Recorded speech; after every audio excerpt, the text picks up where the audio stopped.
Et je voudrais remercier Éric Ciotti d'être avec nous dans les studios d'Europe 1 en direct, le président de l'Union des droites pour la République, député des Alpes-Maritimes. Bonjour Éric Ciotti, merci d'être avec nous. Bonjour Cyril. Merci d'être là. Bon, il se passe plein de choses. Ça n'arrête pas là. Vous êtes content, vous n'êtes pas content en ce moment? Comment vous êtes? Quel est votre mood déjà, après tout ce qui se passe? Écoutez, moi je suis content d'avoir fait le choix de l'Alliance des droites au mois de juin dernier. C'était une rupture. Mais tout ce qui se passe aujourd'hui, ce spectacle un peu de confusion généralisée, me conforte dans ce choix.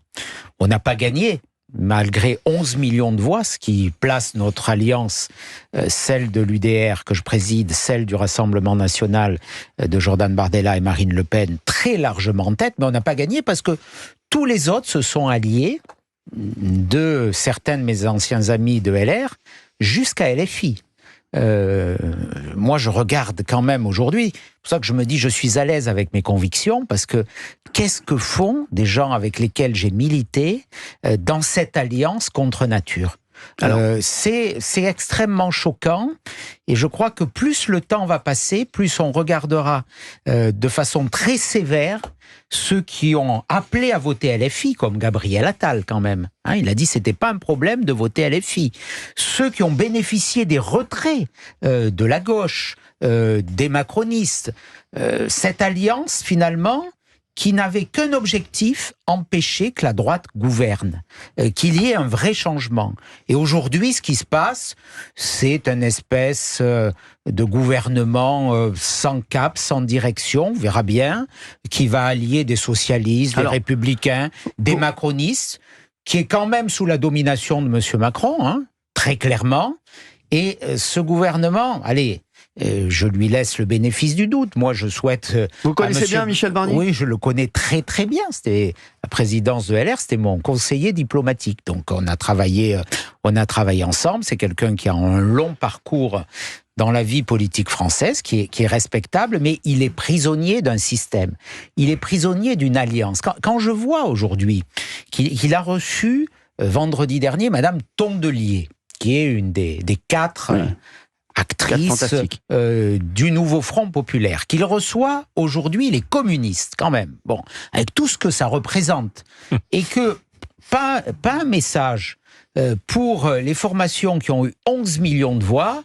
Je me dis qu'il est prisonnier de ce système stupide, de ce système qui méprise tant de Français, qui les insulte, qui les considère comme des parias, et que tout ça, malheureusement, ne pourra donner rien de bon. Alors, justement, Éric Ciotti, est-ce que vous regrettez, parce que, mine de rien, on le voit, les Républicains, ce sont quand même pour l'instant, sont quand même les grands gagnants de ces élections législatives. On pensait que c'était les derniers, mais aujourd'hui, ce sont eux qui sont, mine de rien, au pouvoir. Est-ce que vous regrettez votre alliance avec Marine Le Pen et Jordan Bardella? Est-ce que vous dites, on en parlait il y a quelques jours ici, on disait, si Éric Ciotti serait resté chez les LR, il aurait été très certainement ministre de l'Intérieur. Pas une seconde, je ne le regrette. Et au contraire, c'est pour moi une fierté d'avoir brisé ce mur, ce pseudo-front républicain, d'une stupidité absolue, d'un mépris total pour tellement de Français.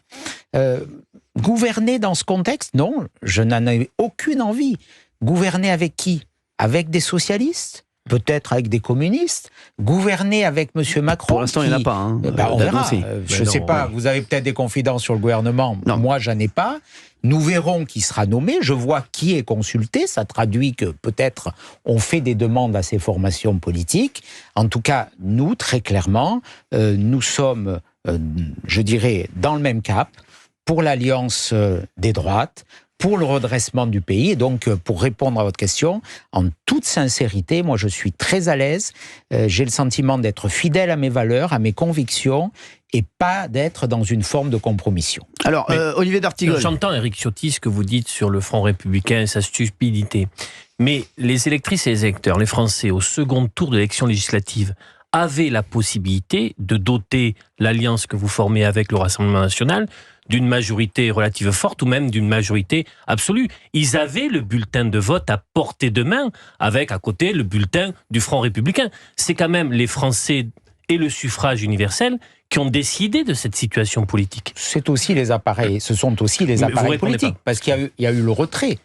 J'entends tout ça. Il y a eu mais ils avaient la possibilité. 250 retraits. Oui, mais Eric, ils avaient la possibilité ou pas de le faire? Ils avaient la possibilité, mais on n'était pas dans un choix binaire. Dans certaines circonscriptions, il y avait des macronistes face au Rassemblement national, la gauche a voté pour eux. Dans d'autres, il y avait des LFistes, je ne sais pas comment les appeler, les macronistes ont voté pour eux. Donc, on était dans un choix biaisé, où toutes les formations politiques n'étaient pas représentées. Et je crois que les Français ont aussi été abusés. Moi, je suis persuadé que si les sondages avaient donné la réalité du résultat, c'est-à-dire que le nouveau Front populaire avait le plus de députés élus, je pense que le vote aurait été totalement différent. On a minoré le danger volontairement. Et le entre les deux tours. Les médias n'ont cessé de dire majorité absolue, relative très forte pour le RN, absolument. ou majorité absolue. Donc, c'est ce que dit Eric Ciotti. Mais est-ce que vous avez fait des erreurs, vous, dans cette campagne ou pas? Quand on ne gagne pas, c'est qu'il y a forcément des points qui peuvent être améliorés.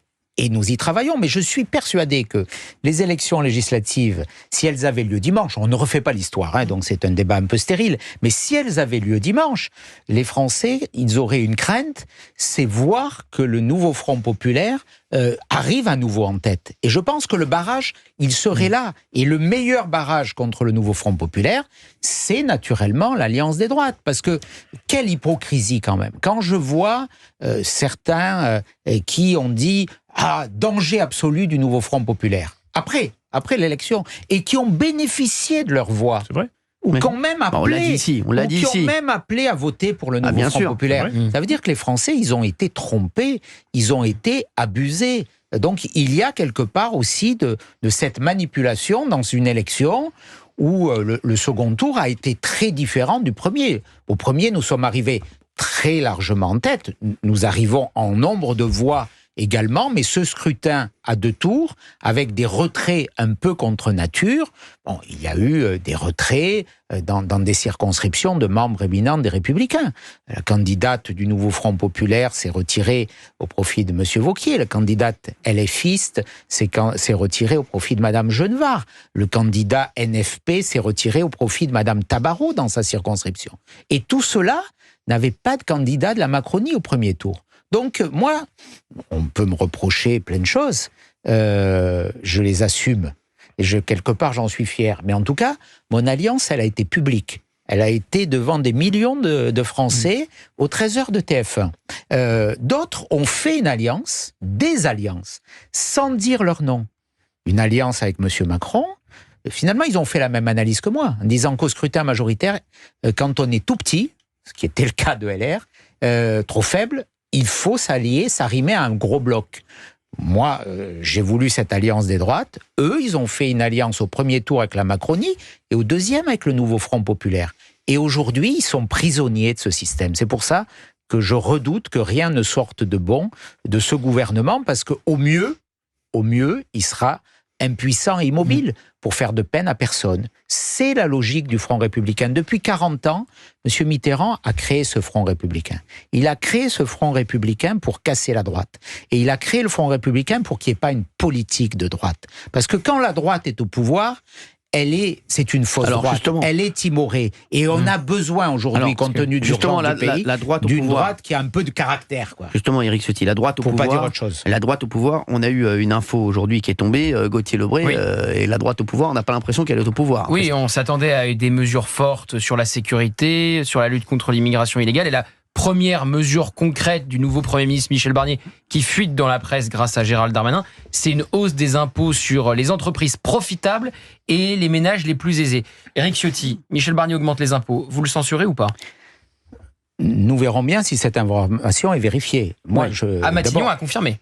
Le porte-parole de M. Barnier étant M. Darmanin, il faut prendre tout cela avec un peu de réserve. Oui, mais alors ça a été confirmé par Matignon. Si c'est confirmé, et si ça se traduit dans le projet de loi de finances, personnellement, je m'y opposerai de toutes mes forces et par tous les moyens. Donc la censure. Je le dis clairement. Mais voilà, c'est la position de Jordan Bardella et Marine Le Pen aussi. Non, je ne parle pas pour eux. Et je n'ai pas parlé de censure à ce stade. Nous évaluerons ensemble la situation. Ce que je dis, c'est la démonstration de l'analyse que je vous faisais il y a quelques secondes. C'est que ce gouvernement, il sera prisonnier de ses alliances. Il hérite d'une situation catastrophique, le bilan de M. Macron, plus de dettes, plus de déficit, plus d'immigration, plus d'insécurité. Et il est nommé par M. Macron. Quand vous voyez que le directeur de cabinet de Michel Barnier et M.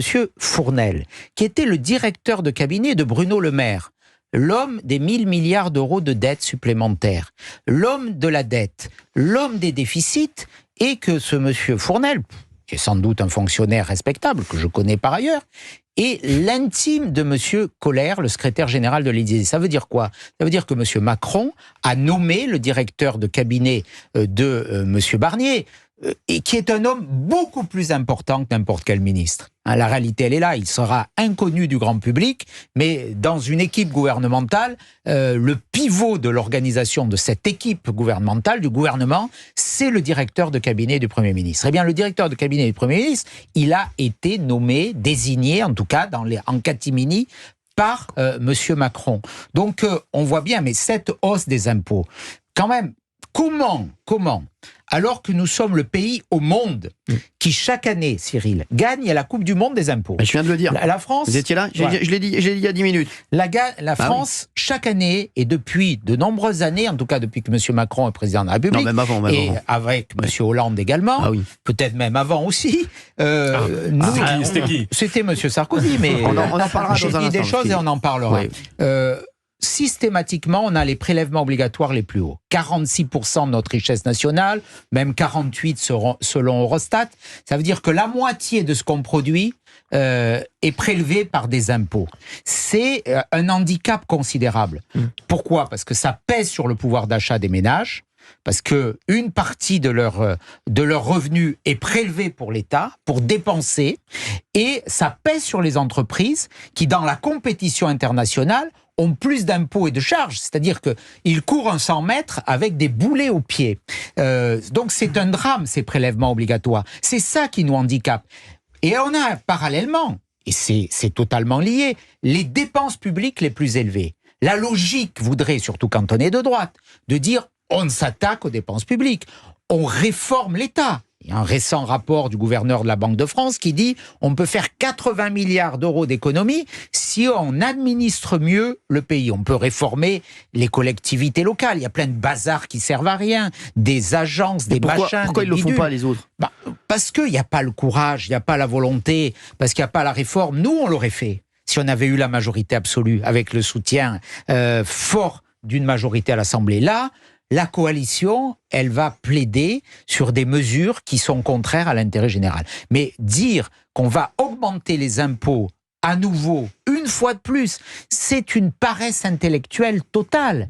Au lieu de s'attaquer à la baisse des dépenses, parce qu'on gaspille de l'argent public en permanence. Bonjour l'équipe et bonjour Monsieur Ciotti. Bonjour. Merci d'être avec nous, Kevin. Vous avez 23 ans, vous habitez où? En Loire-Atlantique, du côté de Nantes. Ah, encore? J'ai eu un Nantais tout à l'heure. Oui, je suis le même Kevin qu'il y a quelques jours. Ah non, mais j'en ai eu un tout à l'heure aussi, un autre Nantais.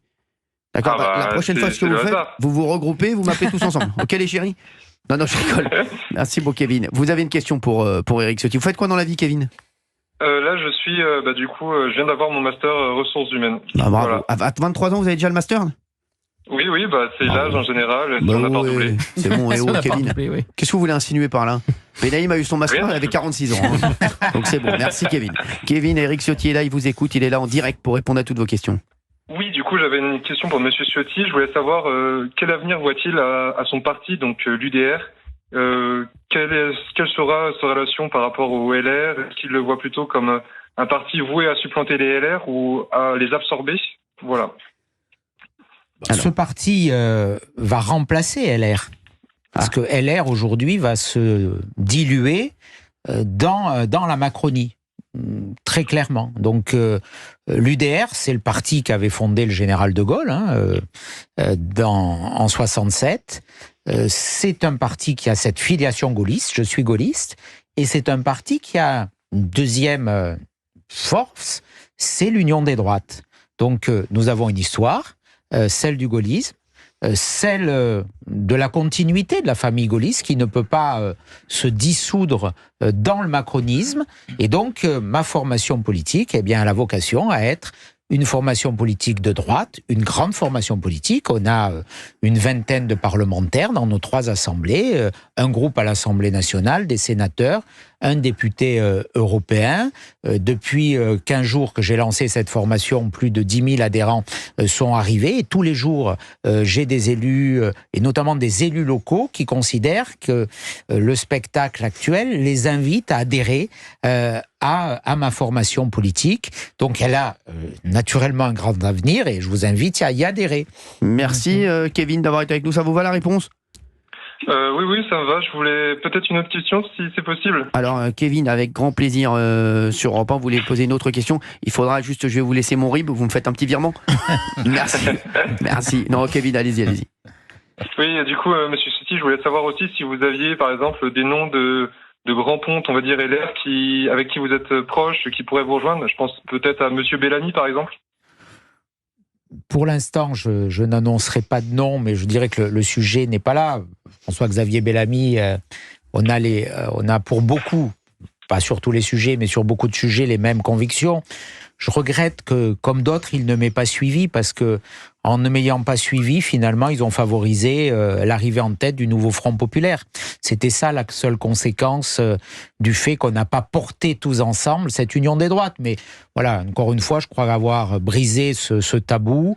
On a ouvert une brèche et, à mon avis, le sens de l'histoire va de ce côté-là. Merci Kevin d'avoir été avec nous sur Europe 1. Une troisième question peut-être, Kevin ?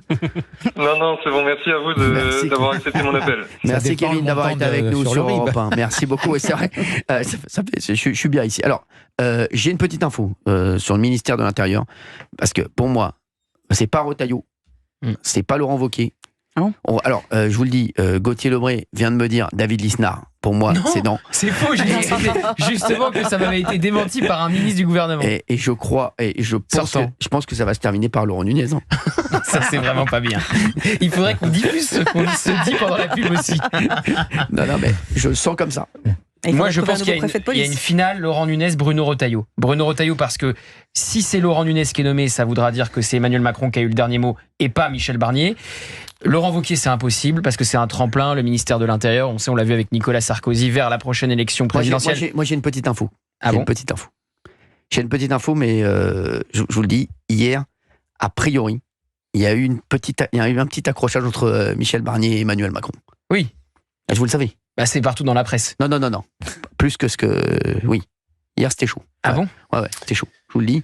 Donc voilà. Sur le casting, bien sûr, sur le casting. Et notamment sur Beauvau. Avait annoncé qu'il ne gouvernerait pas, qu'il se contenterait de présider, qu'on passait à autre chose. Qu'est-ce qu'il a, lui ? Mais non, mais donc je vous l'avais dit, Emmanuel Macron ne changera pas. Il ne changera pas. Et il est le grand DRH des jours qui viennent. Je suis totalement d'accord. C'est Céline Dion qui le disait. On ne change pas. Deux questions à vous poser encore, Eric. Notamment Gauthier Lebret qui veut vous titiller un petit peu avec Nicolas Sarkozy. Ce sera tout à l'heure. Pour le moment, on a Fabien Lecoeuf, qui s'est réveillé de sa sieste. Non. C'est fou ça. Il était tranquillement en train de somnoler. Et là, il a vu Eric Ciotti. Il est tout content. J'ai une question plus légère pour l'actualité. Laissez-la pour la fin. Laissez-la pour la fin. Si vous le souhaitez. On terminera par ça. On termine toujours par le meilleur. Donc restez avec nous pour écouter. Non, bien sûr, la question de Fabien Lecoeuf, on se demande ce que c'est. Est-ce que vous avez arrêté l'équitation ? Est-ce que vous aimez les figues de barbarie ? Bon, on verra tout à l'heure. En tout cas, ça m'a l'air bien intéressant comme d'habitude. Gauthier Lebret. Vous avez eu des mots très forts, très durs même contre l'ancien président de la République, Nicolas Sarkozy. Vous avez dit il a échoué, il a empêché la droite de se renouveler. Pourquoi être si sévère avec l'ancien président Éric Ciotti ? D'abord parce que personnellement, j'ai retrouvé une liberté que les appareils politiques dans lesquels j'étais ne m'ont jamais donnée. On est toujours un peu prisonnier d'un système où on ne peut pas dire ce qu'on pense. La politique, malheureusement, c'est souvent ça. Mais aujourd'hui, à la tête de ma formation politique, après avoir fait ce que j'ai fait, casser les codes, je suis un homme libre et je dis ce que je pense. Et ce que je dis beaucoup, en privé, vous en êtes sans doute le témoin, à neuf, comme on dit, le répète. Nicolas Sarkozy, il a soulevé une immense espérance en 2007, parce qu'il avait été un brillant ministre de l'Intérieur. j'ai été élu député quelques semaines après son élection en 2007.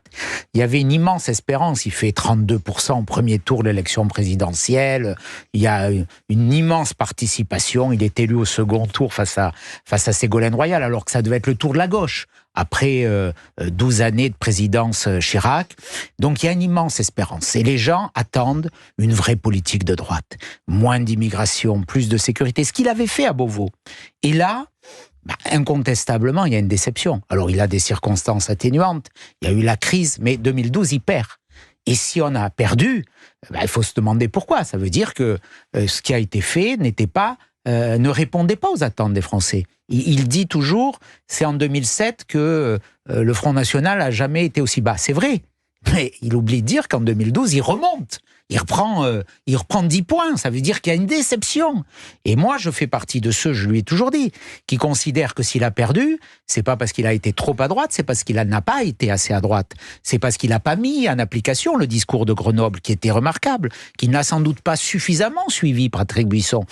C'est une thèse qui, voilà. Alors, il y en a qui disent qu'au contraire, il a trop suivi. Oui, il a trop suivi. Voilà, il y en a qui disent. Moi, je considère le contraire. Aujourd'hui, je le dis, et quelque part, si à l'époque, le Front National est remonté, eh bien, c'est parce qu'il a déçu l'électorat de droite. Et aujourd'hui, vous savez, je vois dans la rue des gens qui me disent bravo pour ce que vous avez fait, vous êtes courageux. Aujourd'hui, je vote RN, mais j'étais RPR, j'étais UMP, j'ai été déçu par Nicolas Sarkozy.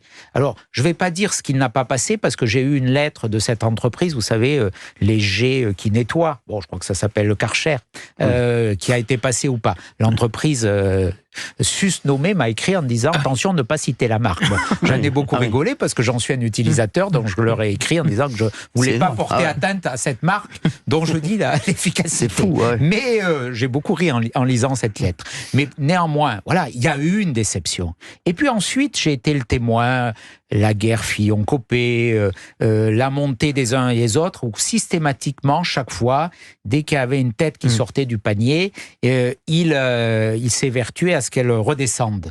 Peut-être parce qu'il voulait revenir. Et ensuite, ce qui m'a le plus choqué, c'est la permanence de sa volonté à ce qu'on s'allie avec Macron. Voilà. Et ça, c'est une différence de fond, fondamentale. C'est pour ça que je dis, il a empêché la droite de se renouveler, il a perdu. Et quand il a perdu, il a fait un discours magnifique le soir de la défaite, en disant qu'il se retirait. Je pense qu'il aurait dû respecter cette parole, laisser la droite se reconstruire sur des bases plus claires, la droite qui soit de droite. Et là, moi, je suis fatigué de ces alliances avec Macron. Il m'a beaucoup attaqué par rapport à mon alliance avec le Rassemblement National, dans des termes très, très violents aussi. Il vous a parlé, il vous a traité de supplétif. Absolument. Mais je pourrais lui renvoyer le compliment par rapport à Emmanuel Macron. Pourquoi fait-il ça? Voilà. Ça nous empêchait. Ça a permis quand même d'avoir un Premier ministre. Exactement, oui.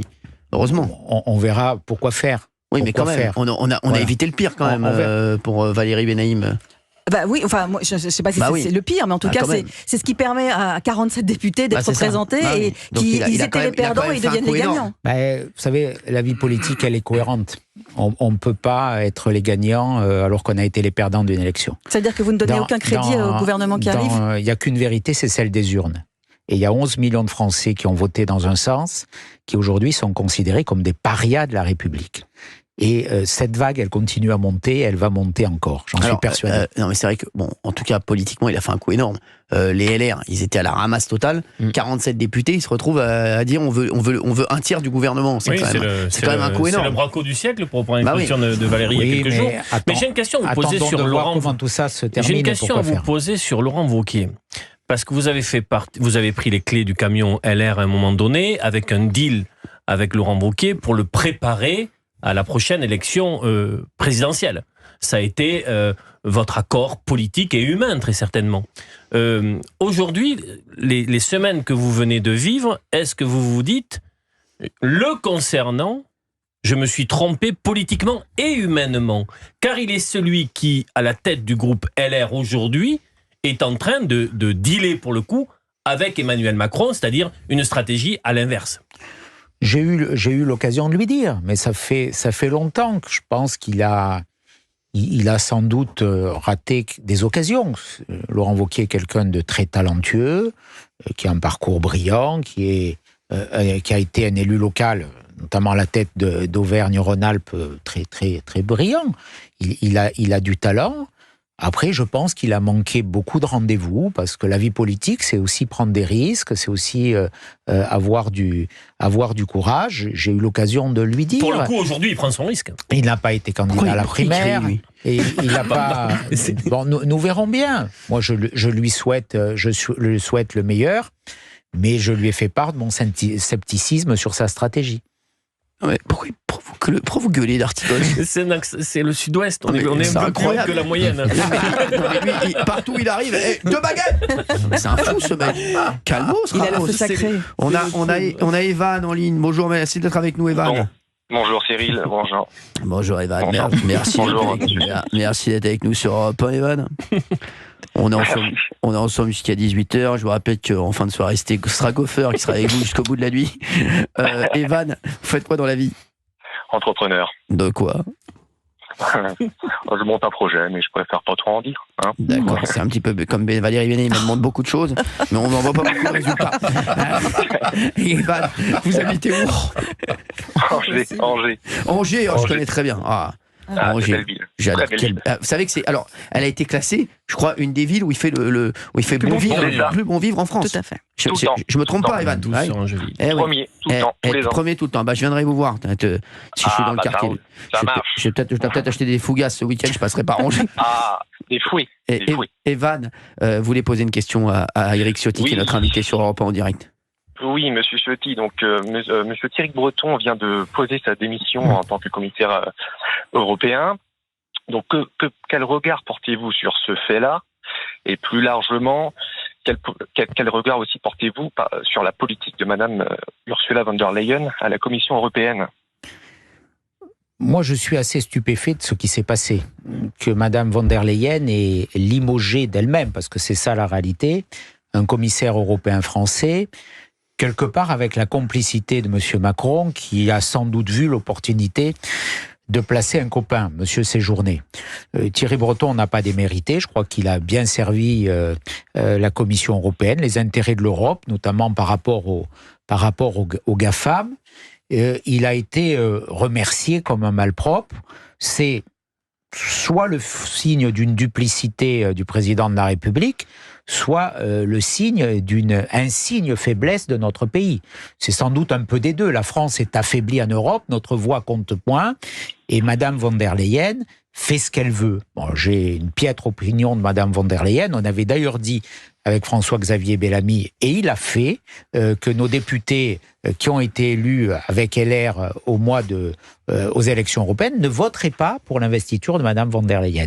Ils l'ont fait, je les en remercie. Maintenant, je me pose aussi une question. Qu'a fait M. Barnier dans cette affaire? Est-ce que M. Macron l'a informé? À tout le moins, ça devait être une nomination partagée. Est-ce qu'il a approuvé? S'il a approuvé, c'est une faute. Et s'il n'a pas approuvé, c'est une humiliation. Merci Éric Ciotti. Merci Evan d'avoir été avec nous sur Europe 1. Merci Cyril. Très bonne question, je vous embrasse et on vous attend sur Europe 1. Fabien Lecœur, vous avez une question pour Éric Ciotti? Éric Ciotti, dans 11 jours, c'est votre anniversaire. Oui. Vous aviez donc un cadeau, là, 9 ans. Non, pas encore. Jamais en avance. J'espère qu'il y a un petit cadeau quand même. Non, vous aviez 9 ans au moment de l'arrivée de Casimir. Vous aviez 9 ans à ce moment-là dans l'île aux enfants. Vous aviez 15 ans au moment de la sortie de La Boum. Je crois que c'est le film de votre génération, évidemment. Mais alors, quelle est votre chanson? Est-ce que vous avez une chanson préférée dans tout ce répertoire? Un film?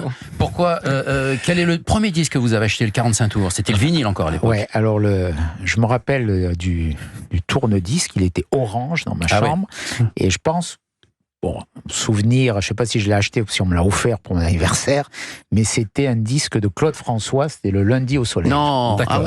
1972. Lui, lundi prochain sera le lundi au chômage. Merci Fabien Lecœur. C'est intéressant. Le lundi au chômage, c'est une chose qu'on aura toujours. Merci. Éric Ciotti, dernière petite question, il nous reste 50 secondes. Est-ce que vous êtes heureux avec Jordan Bardella et Marine Le Pen? Oui. Nous avons une relation de sincérité. Tous les deux, c'est des personnalités qui gagnent à être connues et très loin de la caricature et des portraits au vitriol qui en sont faits par la presse mainstream. C'est qui la personnalité politique qui vous a le plus déçu? Il y en a beaucoup, donc je ne ferai pas de hiérarchie. Il y en a beaucoup. Je préfère dire ceux que j'admire, ceux qui ont servi la France. Qu'est-ce que vous admirez le plus en ce moment? Il nous reste 20 secondes. Ma référence dans l'histoire, mais c'est peut-être une banalité, mais ça reste le général de Gaulle. Oui, comme beaucoup de monde. Merci Éric Ciotti d'avoir été avec nous sur Europe 1.